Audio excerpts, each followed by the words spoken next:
2026 ഏപ്രിലിൽ US ഉപരോധ ഇളവ് അവസാനിക്കുന്നതിന് വളരെ മുമ്പ് തന്നെ ചബഹാർ തുറമുഖത്തിനായുള്ള $120 മില്യൺ വാഗ്ദാനങ്ങൾ പൂർണ്ണമായും നിറവേറ്റിയതായി സർക്കാർ പാർലമെന്റിനെ അറിയിച്ചു. തുറമുഖ കരാറിൽ നിന്ന് ഒഴിവാക്കാൻ സർക്കാർ അക്കാലത്തിൽ നടപടി സ്വീകരിച്ചുവെന്ന് പ്രതിപക്ഷ MP മനീഷ് തിവാരി ആരോപിച്ചപ്പോൾ തുറമുഖത്തിന്റെ ഭാവി സംബന്ധിച്ച പദ്ധതികൾ സർക്കാർ ഇതുവരെ അറിയിച്ചിട്ടില്ലെന്ന് ഇന്ത്യയിലെ ഇറാൻ അംബാസഡർ പറഞ്ഞു.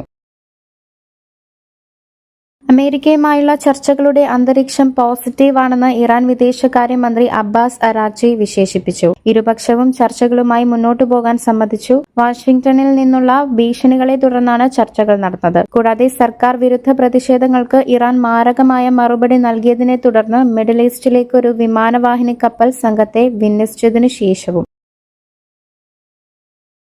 2026 ഫെബ്രുവരി 6 നടന്ന ഫൈനലിൽ ഇംഗ്ലണ്ടിനെതിരെ 100 റൺസിന്റെ തകർപ്പൻ വിജയം നേടിയ ഇന്ത്യ 175 റൺസ് നേടി റെക്കോർഡ് നേട്ടം കൈവരിച്ച ആറാമത്തെ ICC അണ്ടർ-19 ലോകകപ്പ് കിരീടം നേടി. 2000, 2008, 2012, 2018, 2022 എന്നീ വർഷങ്ങളിലെ ഇന്ത്യയുടെ മുൻ കിരീടങ്ങളുടെ കൂട്ടത്തിൽ ഈ വിജയം കൂടി ചേർക്കുന്നു. ടൂർണമെന്റിന്റെ ചരിത്രത്തിലെ അവരുടെ ആധിപത്യം അടിവരയിടുന്നു.